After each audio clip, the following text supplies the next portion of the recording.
incredible and hardworking team in my office that tried this case. Because the scale and the scope of Donald Trump's fraud is staggering.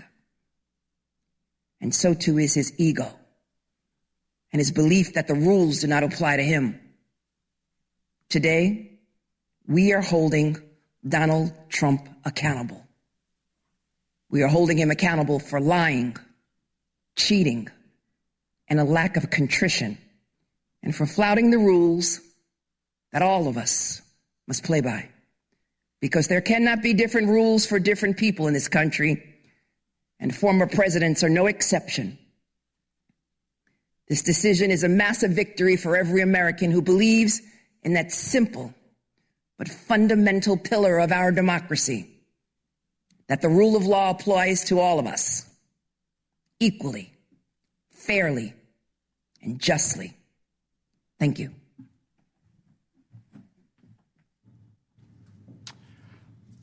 You have been listening live there to Letitia James, the Attorney General in the state of New York, after a major day, a major win for her, you could say, as Donald Trump and the Trump Organization has been ordered to pay some $354 million for business fraud. On top of that as well, $100 million and counting by the day for interest. So we just watched Letitia James. Can we show the live shot right now of Mar-a-Lago? Because at any moment, or at some moment here, I don't think we have the feed just yet, but when we have it, we will. There we go. Donald Trump will come before the cameras, we at least expect, and will offer his rebuttal to what was just put out in public by the judge and what you just heard from Letitia James, the Attorney General there in New York. That is where we begin this Friday afternoon here on the Hill. Thanks for being with us. I'm Blake Berman, joined today by, let's go around the table, Chris Steyerwalt, NewsNation political editor, senior fellow at the American Enterprise Institute. Amisha Cross is a Democratic strategist, former campaign advisor for the Obama campaign. There we go. Matt Gorman worked for Tim Scott on his presidential campaign. Denise Gitsham with a former aide in George W. Bush's administration. I thought I had that memorized. I was close. Okay. Very good. That was good. Solid. Jesse Weber, come on in. Sean Spicer, are you out there as well? I want you to, both of you, to join too and jump in when you can. Hi, Sean. Happy Friday. I want to start with Chris. What did we just see from from what we just saw, and we believe we're about to see Donald Trump, what does today mean for him?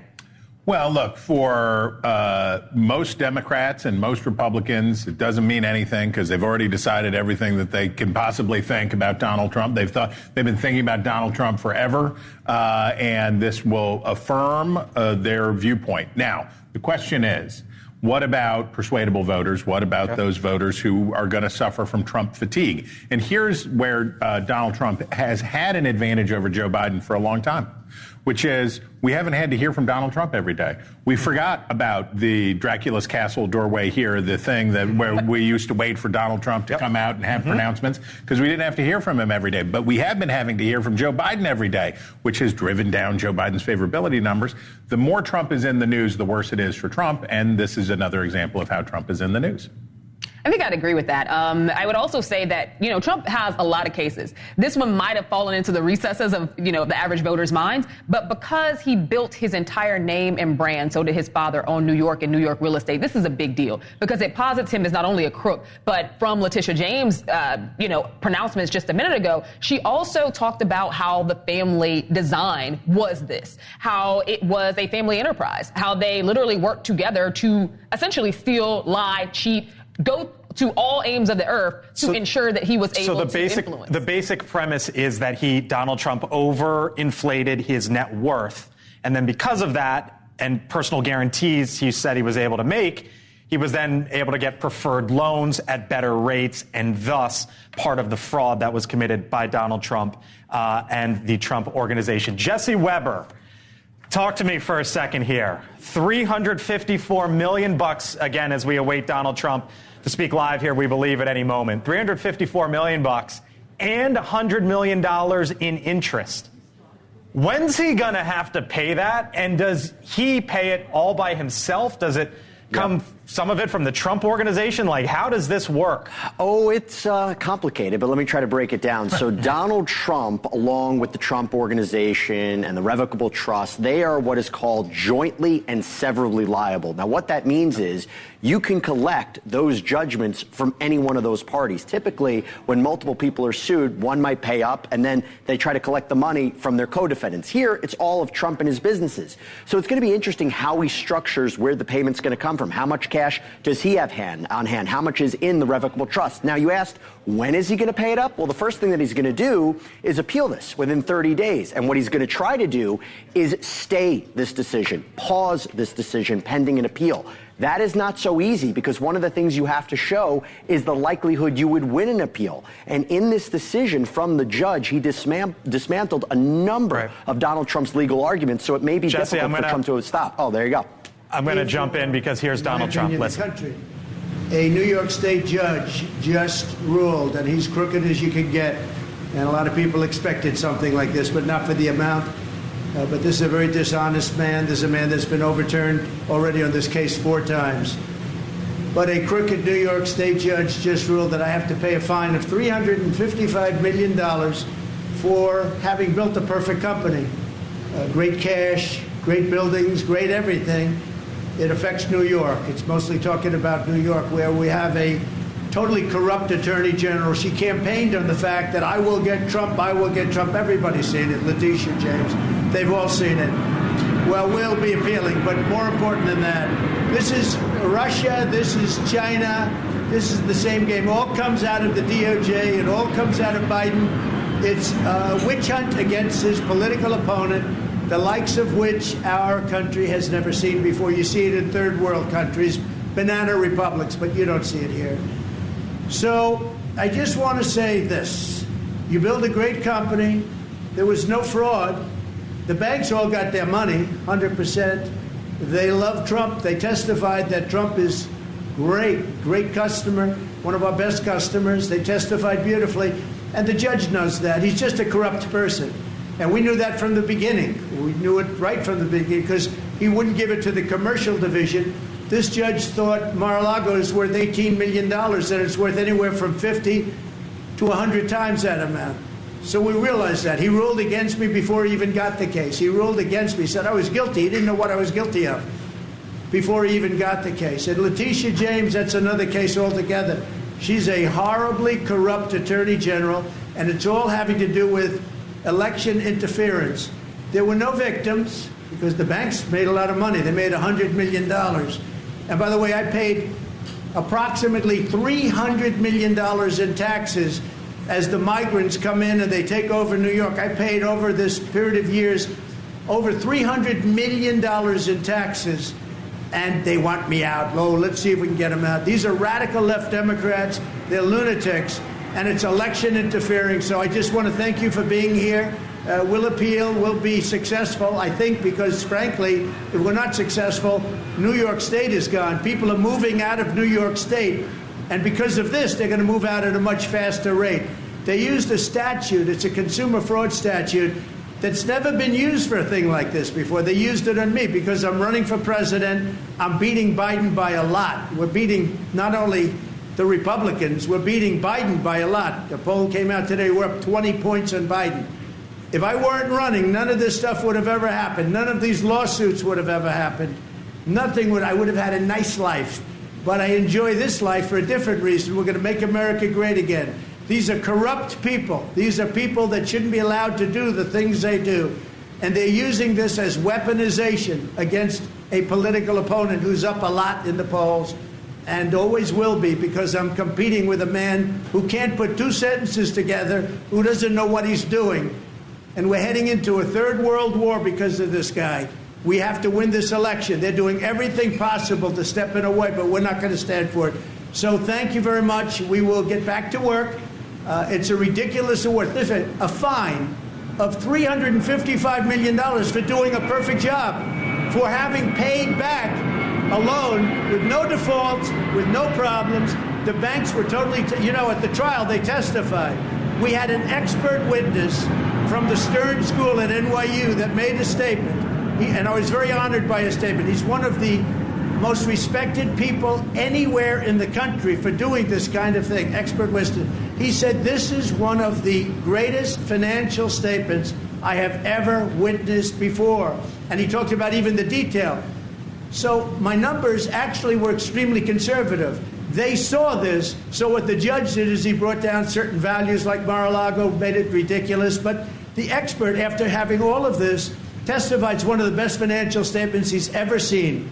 And I was honored by that. But I also knew we have a corrupt judge. He's not a respected man. And again, I said before, he's been overturned on this case by the appellate division 4 times already. It's a record. Nobody's ever been overturned on one case 4 times.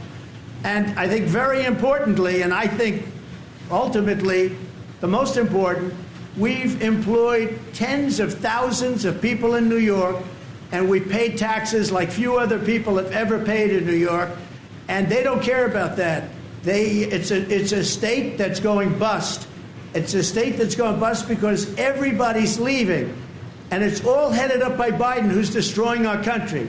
So this is Russia, this is China, this is what you've been reading about all your lives, and it's happening right here in our country. Thank you very much. We will stop it. We will make America great again. You have my word. Thank you very much. President Trump, sell any of the assets to pay for this verdict? And there you go, Donald Trump, a response to Letitia James, and with it all at once, essentially as well, a campaign speech for the frontrunner on the Republican side. Sean Spicer, former press secretary for that man right there. Come on in. I wonder what you make of what you just heard from Donald Trump there at Mar-a-Lago. Well, I think overall this ruling today was the definition of what happens if insanity and outrage had a baby. This is nuts. The idea that you're fining someone $350 million for something that no one actually suffered from. The banks didn't complain. The insurance companies, everything that Tish James laid out was a complete and utter lie. The children apparently weren't involved in this. This was a vendetta, a campaign promise that she had made on the campaign trail to go after Donald Trump if she got elected. But with everything that's happening in New York City, are you telling me that an event that passed the statute of limitations was the #1 priority of this, to go after something that nobody was harmed from? That the banks didn't complain about, that the insurance companies didn't complain about. This is the continuation of a weaponized judicial system. We're seeing it over and over again. And all they are doing, we talked about the political nature of this, they are playing into Donald Trump's hands. He will withstand this. He will appeal it. But you're pushing more and more voters. The left has gone out and done this. They have no one to blame for this themselves. But what about the middle? But what about the middle? Because the primaries... Yeah, but the primary, for all intents and purposes, is done. Right. So what about the general and independents and those in the middle? But I think what happens is when you go over the top, if the fine was $10 million, I don't think anybody would think twice about it. But $350 million for something that doesn't rise to that, even close to that level. You look at the nature of other civil fines for accidents, for train derailments, they don't even come close to this. You're telling me that someone who overvalued a property, if this is the standard we're going to hold themselves to, President Trump just brought it up. They valued Mar-a-Lago at $18 million. I'll take that valuation every day and Sunday, get the financing together, probably from the panel itself, and go down there and buy that. That's a joke. If someone's going to be guilty of valuating property incorrectly, then they're equally as guilty. How does this play out? I mean, to me, it feels like the punitive nature, what Sean is speaking to, of the fines, which seem based in no sense of reality. I mean, we still can't figure out where those numbers came from. Added to this being the first in kind in the sense of how this law was applied to President Trump, combined with the notion that I think Americans on both sides of the aisle, including President Biden in his statements this week against the DOJ, that have added to both sides' attack on, or at least this assessment that our justice system is fundamentally unfair, is going to ultimately hurt Americans' belief in a justice system that works for everybody. And when you go back and look at Letitia James's statements, what she campaigned on, the more we focus on that, the clearer it becomes that this was completely politically motivated. I mean, she said things like, I look forward to going into the office every day, suing him and going home. You know, how do you explain that as the top law enforcement officer of the state? Here the judge said The defendants are incapable of admitting the error of their ways. Instead, they adopt a see no evil, hear no evil, speak no evil posture that the evidence belies. I mean, the judge is saying here, these aren't, this isn't the standard bearer of truth, essentially, the Trump family. Look, taking a step back here, right? Trump's had a good couple weeks, winning some head-to-head polls with Biden, wrapping up the South Carolina primary, seems like in a little bit, and certainly Joe Biden hasn't helped himself. But now we're heading to another part of this year where most of his time will either be on the campaign trail or in and around a courtroom. And how he weathers that and how he can leverage moments like that to get a message across. You saw him try to kind of jam the migrant crisis in there as a talking all of a sudden, we're talking about, we went from an accountant to the migrant crisis. Exactly, but so he has to leverage these moments when people are paying attention in and around a courtroom to try and get a message out. That's who will determine who is going to win this. And to that point, I wonder with the Alvin Bragg thing yesterday and Donald Trump saying, I'm going to be at court. Jesse Weber, hang around, because I still have more for you, by the way, Jesse, and Sean. But I wonder with him saying, I'm going to be at court by day and I'm going to be on the campaign trail by night, if all of this is just giving him a bigger megaphone. Well, so here's the thing. And my first question about this is, I have long believed that there is a correlation between the length of Donald Trump's neckties and how he's feeling that day. And I don't think he was feeling good today because the necktie was all the way down. He tied it all the way low. Look, Donald Trump doesn't need a platform. He is on the cusp of being the Republican nominee. He is one of the most famous human beings in the world. Anytime that he wants attention, he can have attention. It's not hard for him to get. That's why when folks say these were a good few days for Trump or whatever, yeah. He's going to lose a lot of money, and he could be up for a sentence or sentences, and I wonder, are the good days actually good days? The likelihood of Donald Trump ever paying a nickel of this seems low to me. Somehow that he will weasel out of they'll bankrupt whatever. I mean, this is obviously not a person who is averse to corporate bankruptcy. He has a robust record on corporate bankruptcies. My thing is, for a long time, Republicans have gotten out of this by talking, as Denise alluded to, the two-tiered system of justice and da-da-da. That works great in a primary. That's great in a primary. You can suck up to Republican voters. In a general election, making persuadable voters say, I'm going to buy in on the argument that Donald Trump is a freedom fighter in order to do this that's a tough sell. That's a hard poll.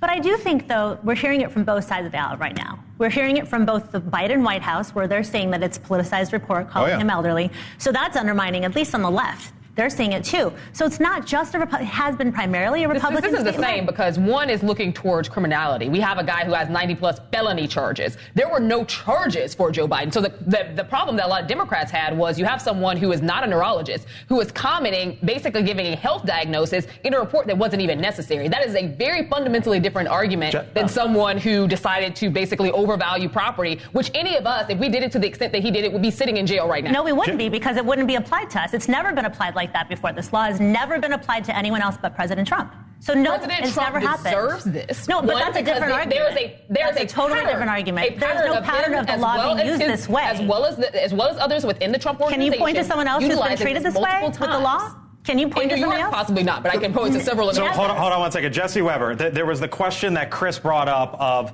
will Donald Trump ever pay a penny? I want to ask you about that on the other side of the break, if you don't mind. Sean, can you hang around for like 5 more minutes? For you, Blake, absolutely. I like that Blake's leading up with the suspense. I love it. We got a lot to get to, but we also have to get to a break real quick. More from the panel. Those questions to Sean and Jesse on the other side of the break. Stay with us. You bet. You build a great company. There was no fraud. The banks all got their money, 100%. They love Trump. They testified that Trump is great customer, one of our best customers. They testified beautifully, and the judge knows that. He's just a corrupt person. That, of course, Donald Trump moments ago from Mar-a-Lago after the ruling that he and his companies will have to pay some $354 million and $100 million in interest that goes up by the day. Jesse Weber, Sean Spicer, come on back in. Jesse, and I'll start with you. There was the question of, will Donald Trump ever make a payment on this? And you would say what? I'd say it's complicated. Here's how it might work. So first, he would have to put up a bond, let's say 10% of the amount that's due, while he appeals this. Appeals, if successful, and he's able to pause this decision, could take quite a few years. If he's ultimately successful, no, he wouldn't have to pay. But it might be kind of a middle ground approach. You would have to say that the judge was completely wrong. The separate question is perhaps the judge's decision was too excessive under the law. And then it would become a question of how much would he have to pay up. You mentioned, would Donald Trump pay? Would he ever have to pay a judgment out of pocket with his own cash? Would he end up selling the properties, which I think is really interesting, how much he could value those properties and sell them for based on what the judge said the values of the property were? And then there's this separate question of, he's raising all this money through campaign contributions.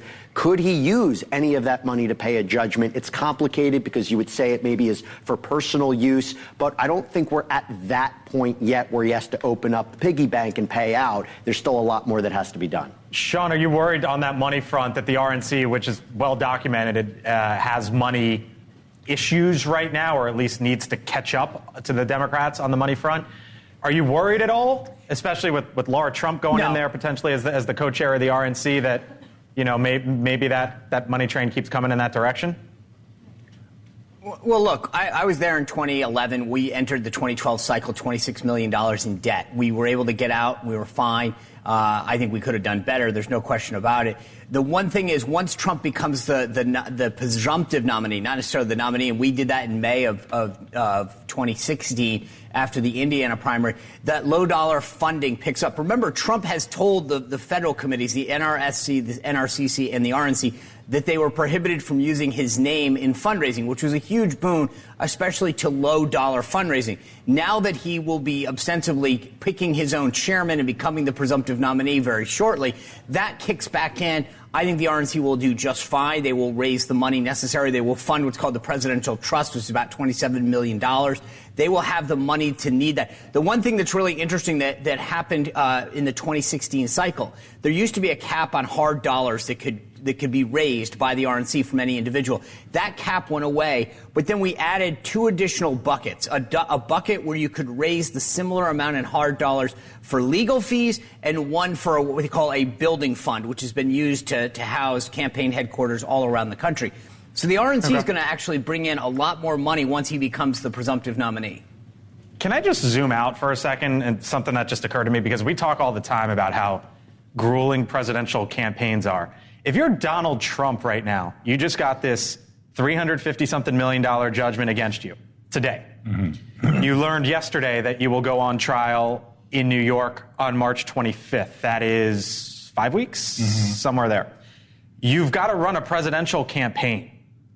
What is the toll that all of this is going to take as we go week by week? Well, as we talked about before, to a certain degree, the legal liabilities of Trump are the campaign.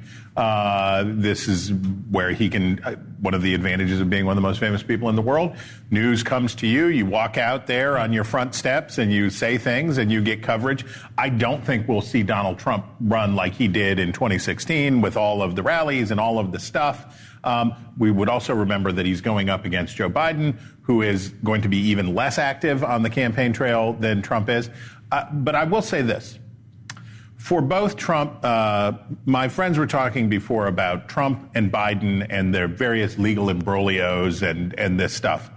What was damning about the Hur report was that Hur said something people can see, that Joe Biden is a well-meaning, elderly gentleman and that he couldn't remember stuff. So you can't refute something that people can see. Trump has the same problem with this case. People believe that Donald Trump is a shady businessman, and a court found that Donald Trump was a shady businessman. It's just there, and people see it. So, Jesse, to that point, and we've heard some of the Republicans here talk about how this is just a bad case and a bad decision. Do you view it that way? Was this overreach from purely your legal perspective? That's two questions. So number one, I would say, I think you could raise the political argument in terms. I've been saying you could raise the political argument about whether or not this case should have even been brought, and questionable comments made by Letitia James. Put that to the side. The legal question here is there something? And I went through the 92-page ruling. I've been following this case. A lot of these political arguments that there was no victim doesn't work under the law. You don't need to say that somebody was harmed under this specific statute. And so that's not something that Donald Trump is going to be able to use in a successful appeal. And I think what we have to be careful about, and when we read this, is that, one of the things the judge said is a number of ways that Donald Trump testified that he was ignoring the questions, he wasn't going into that main point, he was contradicting himself, that while these work for a political advantage, in terms of a legal argument, it's not going to go to his advantage. And there is a case here. The argument is the harm to the marketplace. It might not have hurt the insurance companies, it might not have hurt the banks, but if it was a detrimental effect to the marketplace, that's what we're talking about, and that's what I'm going to be curious to see how an appellate court ultimately rules. Yeah, Jesse, I had a question. How do you assess the, assessment of the fines? Yep. Like, how did that number come about, and is that going to be at play? I mean, put aside, what they ultimately decide about whether he's guilty or not, but help us understand that, because it's really hard for me to get my head around. So if you look at it, the judge calculated what was the disgorgement of profits, right? What should have Donald Trump been assessed in terms of penalties, and over time, what did he ultimately pay? And there was a calculation done. I think that is where Donald Trump's most successful argument will be, that this fine is too excessive. I think you make a good point that this specific statute that Letitia James used has never been used in quite this way before. Now, an appellate court could say, I'm looking at the calculations, but remember, I just want to highlight one point. The judge said in his ruling today, they talk about difference of appraisals. Yeah, there's a difference of opinion, but we're all working from the same science. They're not working from the same science here. That was his argument. Hey, Spicer, I got to run, but speaking of numbers real quick, give me a number. Donald Trump wins next week in South Carolina by how many?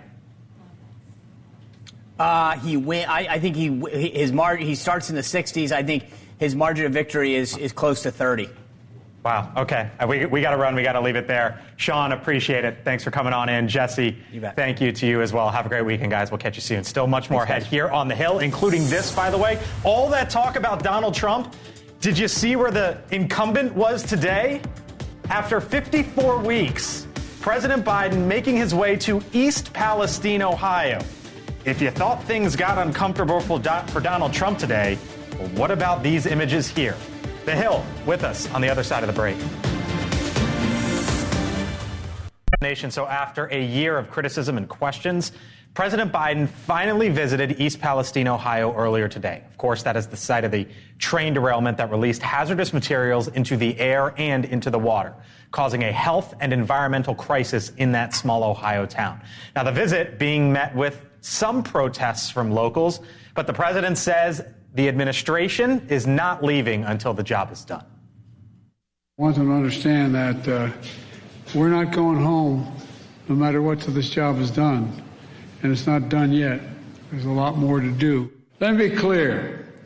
While there are acts of God, this was an act of greed that was 100% preventable. Too little, too late, Amisha, or right move to go at this time? It's the right move to go. I would argue that it probably should have happened sooner. I will say that there are several members of the administration, most notably probably Pete Buttigieg, who went down pretty much immediately within the first week, and that this administration has done a lot in terms of environmental awareness and funding towards ensuring that, this is relieved. But quite frankly, for generations, this could be a huge health hazard for people. So I definitely think that there should be more attention paid to it, and that people on the ground who live there are frustrated for good reason. Waiting for a Friday afternoon to finally do this, in the afternoon. It says a lot to finally just having to check that box if you're the White House to trying to get it done. Still hasn't been at the border. It seems like here he hasn't. You don't leave, apparently. They're not leaving soon, but it took him a year to arrive. Mm-hmm. So it says quite a lot. But also, that video right there is not exactly confidence-inspiring. No. If you're the Biden campaign. And also off balance. And also, the secretary showed up the day after Trump showed up, and that was 3 weeks after this disaster struck. And so I feel like the Biden administration has been one step behind the whole way. And unfortunately, I think it comes down to politics. You've got a red state that went for Trump by 8 percentage points in 2020. And so they don't see any political benefit to having the president show up and give a speech where he says, you let me also be have clear, a red policy that caused this in the first place. Because remember, without the privatization there, you would have had more regulatory efforts that would have prevented this from happening. So I do think that there's something to be said about, hey, let's watch what we actually are, putting our fire behind, because when you have policies like that, privatization in many cases ends up with less regulatory power, and it's a lot more frustrating on the back. So you bring up freight trains, right, which was the source of all this. Derailments in 2022 was 65. This happened basically at the beginning of 2023. And even with this happening, train derailments still spiked, a 14% increase. All accidents, train accidents, up 12%. So there are clearly things on the policy front, Matt, that need to get done here. Absolutely. And let's not forget, too, there's a big Senate race in Ohio, too. So how this will color the Senate race and whether Biden shows up in campaigns for Sherrod Brown, who has managed as a Democrat to outrun a lot of Republicans in a red state. Let's face it, he's elected in 2006. During the Bush kind of Iraq war rebellion. Now he's a very tough race. He's probably the underdog no matter where he is. Does Biden come back and campaign for him? That kind of marks a lot of this as well. So there's been a lot of focus, and rightfully so, on the president, right? Why did it take a year to go? I was one of the folks in the briefing room asking early on, are you going to go? Are you going to go? They said yes. And a bunch of us were asking. And so there are right questions to ask about why so long. But I would also note the Republican congressman who represented that district took off and left. Got a high-paying job and said, I'm out of here. Good luck. And so it brings the question, with all the focus on President Biden, has Washington in general failed this town? Well, it depends on what you think Washington can or cannot do for this town. I grew up not far from there. I grew up just south of there in the northern panhandle of West Virginia. And to the political consequences, Pennsylvania is right there. Yep, it's like right on. And Pennsylvania is the most important state of every state. And there are many of the people who were affected live in western Pennsylvania. And so that is of material interest, certainly the Sherrod Brown race. But I will caution Republicans this. Okay. J.D. Vance and a lot of the people on sort of the nationalist populist wing in the Republican Party think that they're going to out-Democrat the Democrats on this stuff. Joe Biden loves regulations on stuff. Who loves railroad regulations more than Joseph Robinette Biden, Mr. Amtrak? Yeah, Mr. Amtrak. Who loves regulating chemical companies? Who loves regulating all of this stuff? This is a Democratic jam. Now, they certainly failed here in terms of the political response and all of these other things. But I would just caution Republicans. You're not going to out-regulate and you're not going to run down big business over Democrats. They know how to do it. Sherrod Brown definitely knows how to be against big business. Speaking of potentially cautioning Republicans, live look right now, Eagle Pass, Texas. It has become a prime location for migrants to enter the U.S., as you know. Do we have that image? There we go. Eagle Pass today on a Friday afternoon. There's a new idea here in Washington from a bipartisan group in the House of what exactly should happen with immigration reform, or at least what to do along the southern border. We'll explain what they are up to. And you're talking immigration. Yeah, we'll do it. What are we going to talk about? We're going to talk about what the people want and why they can't have it. We'll talk about immigration. Once again, we'll talk about why we can't have nice things. Why we can't have nice things in Washington. That's right. With exactly immigration. Right. Steyerwalt exactly breaks right. it down on the other side of the break when The Hill on NewsNation returns. Stay with us. And Taiwan. The bill is a narrower version of the bill that passed the Senate earlier this week. It also calls for limiting the number of migrants that could come across the southern border. The House Speaker, of course, Mike Johnson, has rebuffed the national security package. Meantime, we have new numbers on how Americans feel, this camera, about the growing number of migrants looking to enter the United States. And what do those numbers tell us? Well, I'll tell you this, and we know this to be true. This is a hobby horse, and I talk to you about it all the time, but it's really true.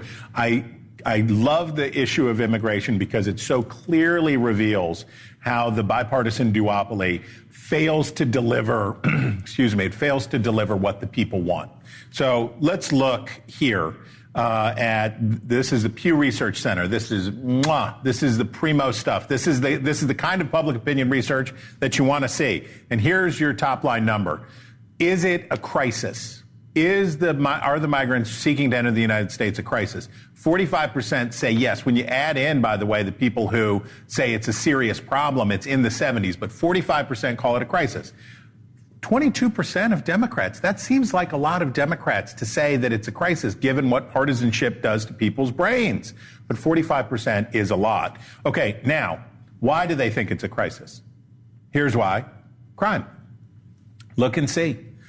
What's the problem? 57%. Now, we care about it when it gets into a real majority, because that means that it's not just Republicans who, if you asked Republicans whether they liked crispy hash browns, Joe Biden's crispy hash browns, they would denounce hash browns in all of their works.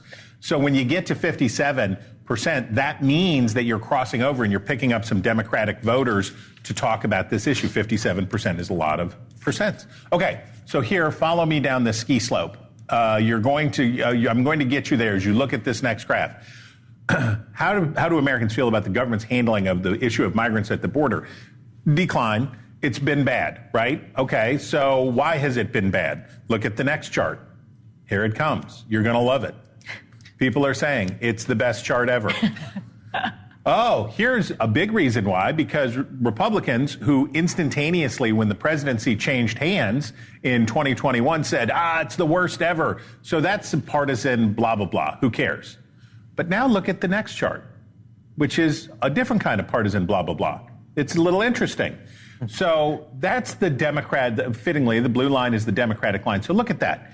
Democrats initially said, things are getting a lot better at the border. Donald Trump, the mean man, put the children in the cages. The bad guy is gone. Things are better at the border. I feel better. But now look at the leakage. Look at the downward trajectory among Democrats about their confidence in handling the border. Now, this is the part that's really interesting. Last slide, I promise. Take a look at this.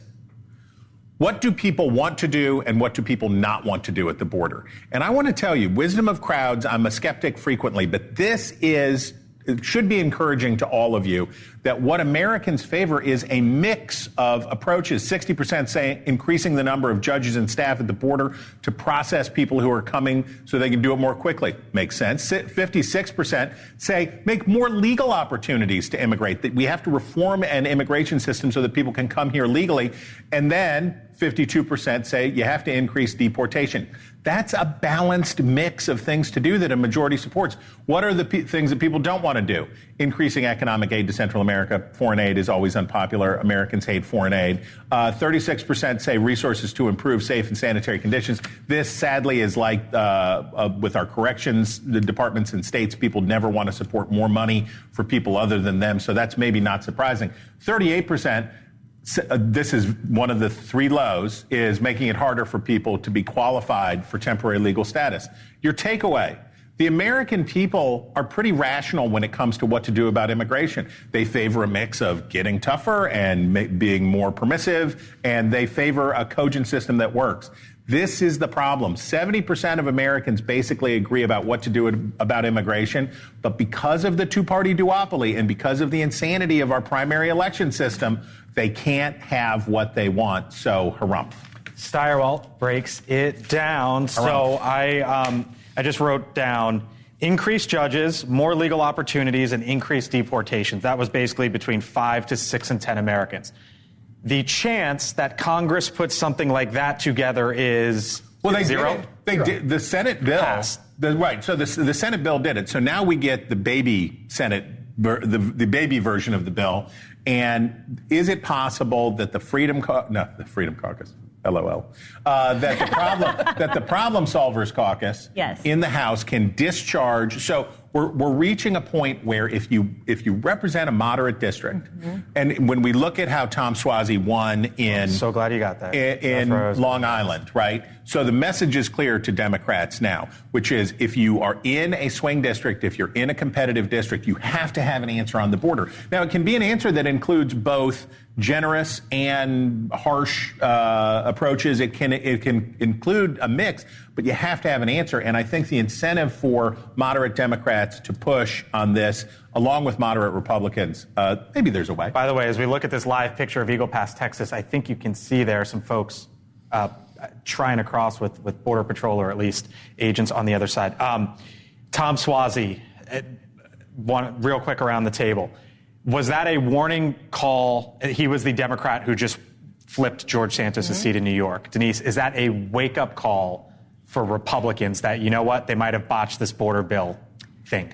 Yeah, I think whenever you come with complaints, but you don't have a solution, and then it looks like you're trying to exploit potential problem to your own political satisfaction for some fringe element of your base, you're going to get a lot of pushback from the American people because you cannot be complaining about it every single day and then decide that you just want to leave it up to the president to fix. Wake-up call? Absolutely. Now the math is only 2 votes for Republican majority. Wake-up call? I definitely think it matters. I wouldn't necessarily call it a wake-up call. It depends on where one data point, right? It's one data point. Right. There are a lot of other things going on in that. If you took a college statistics class, they would say, what are you talking about, Berman? F, right? It's just one data point. But who knows if it's the start of a bigger trend.